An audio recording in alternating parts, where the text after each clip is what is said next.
यदि ऐसी कोई पहल न्यायपालिका या भारत सरकार के द्वारा होता है तो ये आत्मघाती होगा और भारत का बहुसंख्यक समाज उसको बर्दाश्त नहीं करेगा।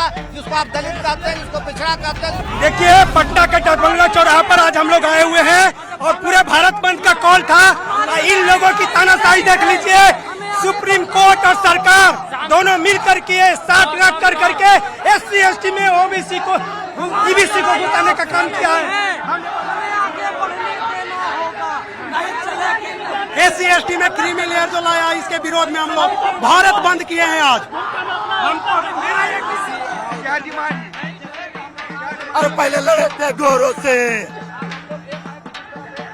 आज हम लोग जो भारतीय जनता पार्टी की सरकार है, केंद्र में सरकार है, मनोवादियों की सरकार है, वह सुप्रीम कोर्ट के तालमेल से एक साजिश के तहत पूरे देश के दलितों को जो बांटने का काम किया है, उन्होंने जो वर्गीकरण करके और क्रीमी लेयर करके जो उन्होंने फैसला सुनाने का काम किया है, दलितों में तोड़ने का काम किया है, इसका विरोध को लेकर आज हम लोग पूरे भारत बंद का आह्वान किए हैं, जिसमें विभिन्न दलों के द्वारा, विभिन्न संगठनों के द्वारा यह जाम को अंजाम दिया जा रहा है। अगर सरकार इतना पर भी नहीं सुधरा, अगर इस कानून को निरस्त नहीं किया, केंद्र सरकार जो है अगर इसके अध्यादेश, केंद्र सरकार तो कानून के खिलाफ ही है, वो कहाँ साथ दे रही है इस कानून के?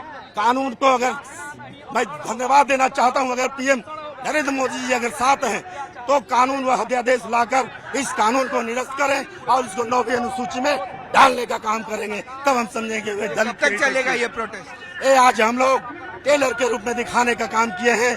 अगर सरकार नहीं सुधरी तो ये अनिश्चितकालीन हम लोग पूरे देश में आंदोलन करने का काम करेंगे। कहाँ से आए हैं आप लोग? सीतामढ़ी से आए हैं। सीतामढ़ी से आए। देश में जब तक जातीय नफरत की बयार बह रही है, बिहार के जीतन राम मांझी जी अभी केंद्र में मंत्री हैं, वो मुख्यमंत्री रहते हुए मधुबनी के अड़राठारी मंदिर में गए तो मंदिर को धोया गया था। तो जब तक ये समाज जातीय नफरत और भेदभाव की जो मानसिकता है उससे नहीं उबरता है, तब तक आरक्षण के साथ कोई छेड़छाड़ न न्यायपालिका कर सकती है, न भारत की सरकार कर सकती है। यदि ऐसी कोई पहल न्यायपालिका या भारत सरकार के द्वारा होता है तो ये आत्मघाती होगा और भारत का बहुसंख्यक समाज उसको बर्दाश्त नहीं करेगा। जिसको आप दलित कहते हैं, जिसको पिछड़ा कहते हैं, जिसको कमजोर कहते हैं। चिराग पासवान भी कह रहे हैं कि आप लोगों के सपोर्ट में है वो। चिराग पासवान जी ने यदि महसूस किया है कि जिस सरकार में वो बैठे हैं वो सरकार दलितों के साथ, कमजोर तबकों के साथ नाइंसाफी कर रही है, तो उन्हें निर्णय लेना पड़ेगा उनको किस सांचे में रहना है, उन्हें सड़क पे रहना है या सत्ता में रहना है, ये चिराग पासवान जी को तय करना होगा। What was the need for the लाठी चार्ज? उनके द्वारा बैरिकेडिंग तोड़ दिया था और आगे बढ़ने की कोशिश की जा रही थी।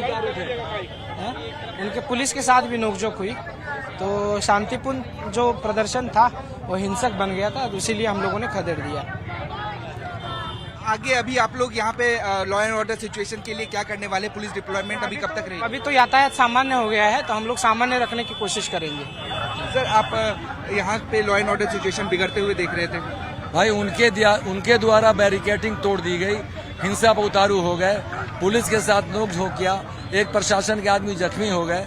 जब वो बैरिकेडिंग तोड़ के वायलेंस पर उतारू हो गए, वैसी स्थिति में उनको कंट्रोल करने के लिए जो एक्शन लेना था पुलिस को उसने लिया। क्या परमिशन लिया था इन लोगों ने प्रोटेस्ट करने के लिए? प्रोटेस्ट का, इस तरह के प्रोटेस्ट का परमिशन नहीं मिलता। जी, तो हमने देखा कि ये ADM लॉ एंड ऑर्डर थे और इससे पहले जिससे बात हो रही थी वो SDM पटना सदर थे और इनका कहना था कि परमिशन इस जगह के लिए नहीं मिलती है प्रोटेस्टर्स को, क्योंकि ये बिल्कुल ही सेंटर पॉइंट है इस शहर का, जहां से चारों तरफ की ट्रैफिक मूव करती है। और यहाँ जब जो प्रोटेस्टर्स थे वो जब वायलेंट हुए तब पुलिस ने एक्शन लिया और उन पर हल्की लाठीचार्ज करके उन्हें यहाँ से हटाया।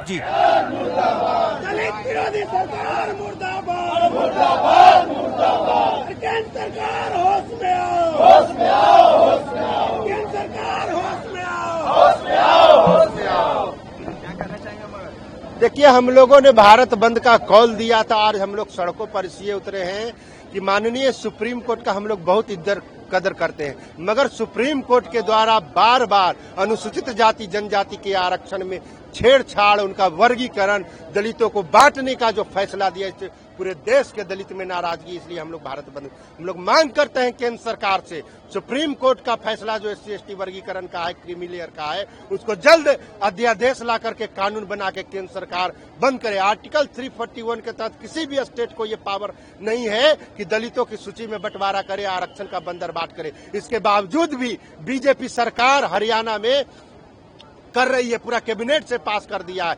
इससे पूरे देश के दलित, हम चाहते हैं कि आरक्षण को 9वीं अनुसूची में डाला जाए और निजी क्षेत्र न्यायपालिका में आरक्षण दे। हम लोगों को यह मांग है, पूरे देश में जाति जनगणना कराए। अगर सरकार दलितों की बात नहीं मांगती है तो हम लोग कुछ भी करने के लिए तैयार हैं, मगर आरक्षण से कोई समझौता हम लोग करने के लिए तैयार नहीं है। लेकिन केंद्र सरकार ने तो इस पे बात नहीं किया है और कहा है कि क्रीमी लेयर का कोई प्रावधान नहीं रहेगा। तब नहीं तो नहीं रहेगा तो केंद्र सरकार जो तो, और मोदी जी ने दलितों को बेवकूफ बनाया, पूरा MP को बुलवा करके बेवकूफ बनवाया। हरियाणा में उनका सरकार है ना, हरियाणा ने पूरा कैबिनेट पास कर दिया है कि SC/ST में वर्गीकरण होगा, क्रीमी लेयर लागू होगा, और UP तैयारी कर रहा है। तो हम लोग उसके खिलाफ और आक्रोशित है कि उन्होंने दलितों को, दलित सांसदों को, दलित नेताओं को बेवकूफ बनाने का काम किया। लेटरल एंट्री जो UPSC के माध्यम से था, अगर यही भारत बंद का असर है जो वापस लेना पड़ा सरकार को, उसमें आरक्षण का प्रावधान है, तो बार बार सरकार जो आरक्षण के खिलाफ में क्यों जा रही है? आरक्षण बाबा साहेब अम्बेडकर का जो संवैधानिक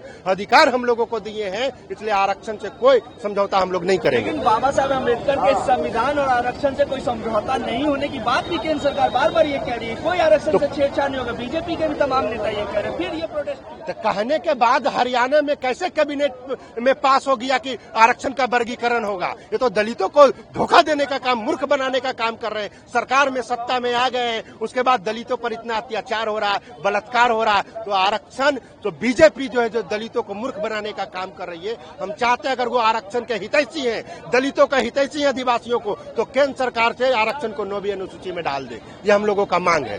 शांतिपूर्ण प्रोटेस्ट भी हो सकता था, सड़क जाम करके। तो सब लोग शांतिपूर्ण, हम लोग एम्बुलेंस को जाने दे रहे हैं, एम्बुलेंस को जाने दे रहे हैं, स्कूल के बस है उसको जाने दे रहे हैं। अभी हम लोग यहाँ से निकलेंगे, पटना के लिए निकलेंगे, डाक बंगला के लिए निकल रहे हैं हम लोग शांतिपूर्ण तरीके से। कहीं बताइए कोई उपद्रव है? हम लोग रोड पे खड़ा है, एम्बुलेंस होगा तो उसको जाने के लिए हम लोग दे रहे हैं। ऐसा कोई हम लोग उपद्रव नहीं कर रहे हैं। फोर्स भी डिपोर्ट कर दिया गया। बिल्कुल फोर्स डिप्यूट कर दिया गया। हम लोग संवैधानिक तरीका, आरक्षण के लिए जेल भी जाना पड़ेगा तो अमर आजाद पास बन जाएगा।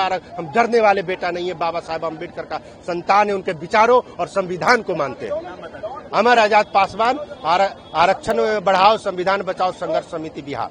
जय जय जय जय जय भीम, जय भीम, जय कोर्ट होश में आओ, कोर्ट होश में आओ, दलित विरोधी सरकार मुर्दाबाद, मुर्दाबाद, मुर्दाबाद। ऑफ इंडिया का पोस्टर लिए हुए, क्या कहना चाहिए? पहली बात, जो पोस्टर लिए हुए हैं ये लोकतंत्र, भारत में डेमोक्रेसी है, लोकतंत्र बचाव का। हम लोग लोकतंत्र को रक्षा करने के लिए, हम लोग जो अपना हक अधिकार है उसी के लिए हम लोग आए हैं रोड पे। जैसे भाई भाई में बंटवारा कर दिया जा रहा है, जो मैंने क्रीमी लेयर से ऊपर रहेगा वो मैंने एसी को उसका आरक्षण नहीं मिलेगा। आखिर तो एसीए कहलाएगा ना जी। जैसे बिहार सरकार बंटवारा कर दिया दलित से महादलित, जैसे केंद्र सुप्रीम कोर्ट ने आदेश दिया कि जो क्रीमी लेयर से ऊपर रहेगा उसको आरक्षण का प्रावधान नहीं मिलेगा, जो नीचे रहेगा उसका आरक्षण का प्रावधान मिलेगा। तो दूसरी कास्ट तो नहीं हो जाएगा। आप तो दूसरी पसवान है तो पसवाने कह के बुलाइएगा, रविदास है तो रविदासे कह के बुलाइएगा। ये नहीं कि आप भूमियार या जो फॉरवर्ड है वही कह के बुलाइएगा। आखिर तो जब तो भाई भाई में बंटवारा क्यों सरकार कर रहा है?